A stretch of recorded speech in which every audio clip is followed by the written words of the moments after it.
ਹਰਿਆਣਾ ਦੀ ਸੈਣੀ ਸਰਕਾਰ ਨੇ ਸਾਬਕਾ ਅਗਨੀਵੀਰਾਂ ਦੇ ਲਈ ਸਰਕਾਰੀ ਨੌਕਰੀਆਂ ਦੇ ਵਿੱਚ ਰਾਖਵਾਂਕਰਨ ਦੀ ਨਵੀਂ ਨੀਤੀ ਲਾਗੂ ਕਰਨ ਦਾ ਫੈਸਲਾ ਕੀਤਾ ਹੈ। ਸਤੰਬਰ 2026 ਤੋਂ ਪੁਲਿਸ ਕਾਂਸਟੇਬਲ ਸਮੇਤ ਤੈਅ ਅਹੁਦਿਆਂ ਤੇ 20%, ਦੂਜੇ ਗਰੁੱਪ ਸੀ ਅਹੁਦਿਆਂ ਤੇ 5% ਅਤੇ ਹੁਨਰ ਦੇ ਨਾਲ ਜੁੜੇ ਗਰੁੱਪ B ਅਹੁਦਿਆਂ ਤੇ 1% ਰਾਖਵਾਂਕਰਨ ਮਿਲੇਗਾ।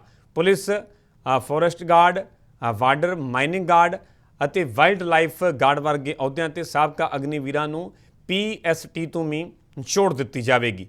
ਗਰੁੱਪ ਸੀ ਭਰਤੀ ਦੇ ਵਿੱਚ CET ਤੋਂ ਮਿਲੀ ਮੌਜੂਦਾ ਛੋਟ ਜਾਰੀ ਰਹੇਗੀ। ਸਰਕਾਰ ਨੇ ਪੁਰਾਣੇ ਨਿਰਦੇਸ਼ ਵਾਪਸ ਲੈ ਕੇ ਸਾਰੇ ਵਿਭਾਗਾਂ ਨੂੰ ਨਵੀਂ ਨੀਤੀ ਲਾਗੂ ਕਰਨ ਦੇ ਨਿਰਦੇਸ਼ ਜਾਰੀ ਕਰ ਦਿੱਤੇ ਨੇ। ਸਰਕਾਰ ਨੇ ਅਗਨੀਵੀਰਾਂ ਨੂੰ ਦਿੱਤਾ ਵੱਡਾ ਤੋਹਫਾ। ਪੁਲਿਸ ਭਰਤੀ ਸਮੇਤ ਕਈ ਸਰਕਾਰੀ ਅਹੁਦਿਆਂ ਤੇ ਰਾਖਵਾਂਕਰਨ। ਪੁਲਿਸ ਅਤੇ ਕਈ ਖਾਸ ਅਹੁਦਿਆਂ ਤੇ 20% ਰਾਖਵਾਂਕਰਨ। 1 ਸਤੰਬਰ 2026 ਤੋਂ ਲਾਗੂ ਹੋਵੇਗੀ ਨਵੀਂ ਰਾਖਵਾਂਕਰਨ ਨੀਤੀ।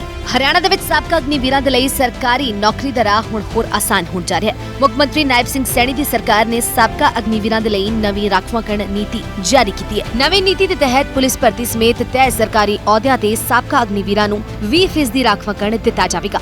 ਇਸ ਤੋਂ ਇਲਾਵਾ ਗਰੁੱਪ ਸੀ ਦੇ ਦੂਜੇ ਅਹੁਦਿਆਂ ਤੇ 5% ਅਤੇ ਹੁਨਰ ਦੇ ਨਾਲ ਜੁੜੇ ਗਰੁੱਪ B ਅਹੁਦਿਆਂ ਤੇ 1% राखवांकरण मिलेगा।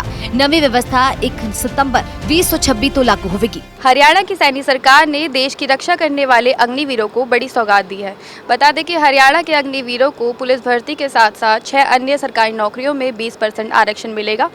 साथ ही ग्रुप C में 5% और ग्रुप B में 1% का आरक्षण मिलेगा। हरियाणा सरकार के नवे नियमों के मुताबिक 20% राखवांकरण गृह विभाग के तहत police constable, Indian reserve battalion यानी कि IRB दे विच constable, state disaster response force दे विच कांस्टेबल, फॉरेस्ट गार्ड, जेल विभाग दे विच warden, mining guard, wildlife guard ਅਤੇ ਫਾਇਰ ਆਪਰੇਟਰ ਕਮ ਡਰਾਈਵਰ ਵਰਗੇ ਅਹੁਦਿਆਂ ਤੇ ਲਾਗੂ ਹੋਵੇਗਾ। ਸਰਕਾਰ ਦੀ ਇਸ ਪਹਿਲ ਦੇ ਨਾਲ ਫੌਜ ਦੇ ਵਿੱਚ ਅਗਨੀਵੀਰ ਵਜੋਂ ਸੇਵਾ ਦੇ ਚੁੱਕੇ ਨੌਜਵਾਨਾਂ ਨੂੰ ਸਰਕਾਰੀ ਨੌਕਰੀ ਹਾਸਲ ਕਰਨ ਦੇ ਵਿੱਚ ਸਿੱਧੀ ਫਾਇਦਾ ਮਿਲੇਗਾ। ਸੈਣੀ ਸਰਕਾਰ ਦਾ ਮਕਸਦ ਫੌਜੀ ਸੇਵਾ ਦੌਰਾਨ ਹਾਸਲ ਕੀਤੇ ਤਜਰਬੇ ਅਤੇ ਟ੍ਰੇਨਿੰਗ ਨੂੰ ਸਰਕਾਰੀ ਭਰਤੀ ਦੇ ਵਿੱਚ ਵੀ ਮਹੱਤਵਤਾ ਦੇਣਾ ਹੈ। ਨਵੀਂ ਰਾਖਵਾਂਕਰਨ ਨੀਤੀ ਦੇ ਤਹਿਤ ਅਗਨੀਵੀਰਾਂ ਤੇ ਮਿਹਰਬਾਨ ਸੈਣੀ ਸਰਕਾਰ 20% ਰਾਖਵਾਂਕਰਨ ਦੇ ਵਿੱਚ ਵੱਖ-ਵੱਖ ਵਰਗਾਂ ਦੇ ਵਿੱਚ ਹਿੱਸਾ ਹੈ। ਵੰਚਿਤ ਅਨੁਸੂਚਿਤ ਜਾਤੀ ਦੇ ਲਈ 2% ਰਾਖਵਾਂਕਰਨ, ਹੋਰ ਅਨੁਸੂਚਿਤ ਜਾਤੀ ਦੇ ਲਈ 2% ਰਾਖਵਾਂਕਰਨ, BCA ਦੇ ਲਈ 3%, BCB ਦੇ ਲਈ 2% ਰਾਖਵਾਂਕਰਨ, EWS ਦੇ ਲਈ 2% ਰਾਖਵਾਂਕਰਨ ਦੇਣ ਦੀ ਵਿਵਸਥਾ ਕੀਤੀ ਗਈ।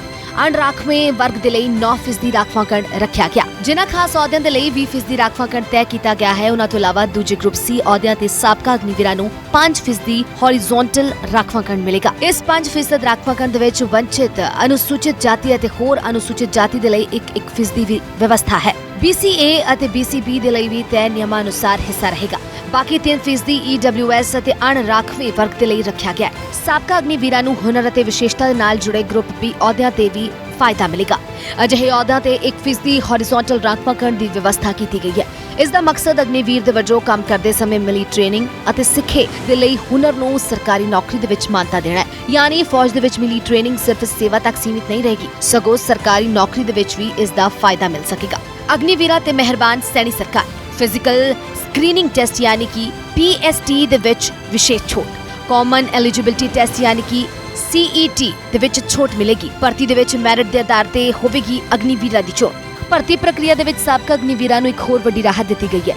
Police constable, forest guard, border, mining guard ਅਤੇ ਵਾਈਲਡ ਲਾਈਫ ਗਾਰਡ ਵਰਗੇ ਅਹੁਦਿਆਂ ਦੇ ਲਈ ਜ਼ਰੂਰੀ ਫਿਜ਼ੀਕਲ ਸਕਰੀਨਿੰਗ ਟੈਸਟ ਯਾਨੀ ਕਿ PST ਤੋਂ ਉਹਨਾਂ ਨੂੰ ਛੋਟ ਮਿਲੇਗੀ। ਹਾਲਾਂਕਿ ਇਸ ਦਾ ਮਤਲਬ ਇਹ ਨਹੀਂ ਕਿ ਭਰਤੀ ਦੀ ਲਿਖਤੀ ਪ੍ਰੀਖਿਆ ਤੋਂ ਵੀ ਛੋਟ ਹੋਵੇਗੀ। ਸਾਬਕਾ ਅਗਨੀਵੀਰਾਂ ਨੂੰ ਭਰਤੀ ਏਜੰਸੀਆਂ ਦੇ ਵੱਲੋਂ ਤੈਅ ਲਿਖਤੀ ਪ੍ਰੀਖਿਆ ਦੇਣੀ ਹੋਵੇਗੀ।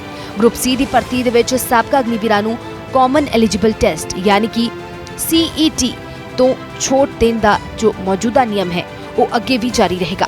ਇਸ ਦੇ ਨਾਲ ਹੀ ਜਿਸ ਅਹੁਦੇ ਦੇ ਲਈ ਅਗਨੀਵੀਰ ਸੇਵਾ ਦੌਰਾਨ ਮਿਲੀ ਟ੍ਰੇਨਿੰਗ ਦੇ ਨਾਲ ਜੁੜਾ ਹੁਨਰ ਪ੍ਰੀਖਿਆ ਜ਼ਰੂਰੀ ਹੋਵੇਗੀ, ਇਸ ਤੋਂ ਵੀ ਸਾਬਕਾ ਅਗਨੀਵੀਰਾਂ ਨੂੰ ਛੋਟ ਦਿੱਤੀ ਜਾਵੇਗੀ। ਹਾਲਾਂਕਿ ਤੈਅ ਲਿਖਤੀ ਪ੍ਰੀਖਿਆ ਦੇਣਾ ਜ਼ਰੂਰੀ ਰਹੇਗਾ। ਸਰਕਾਰ ਦੇ ਨਵੇਂ ਨਿਯਮਾਂ ਮੁਤਾਬਕ ਭਰਤੀ ਪ੍ਰਕਿਰਿਆ ਪੂਰੀ ਹੋਣ ਤੋਂ ਬਾਅਦ ਸਾਬਕਾ ਅਗਨੀਵੀਰਾਂ ਦੀ ਚੋਣ ਉਹਨਾਂ ਦੀ ਸੰਬੰਧਿਤ ਸ਼੍ਰੇਣੀ ਦੇ ਵਿੱਚ ਮੈਰਿਟ ਦੇ ਆਧਾਰ ਤੇ ਹੋਵੇਗੀ।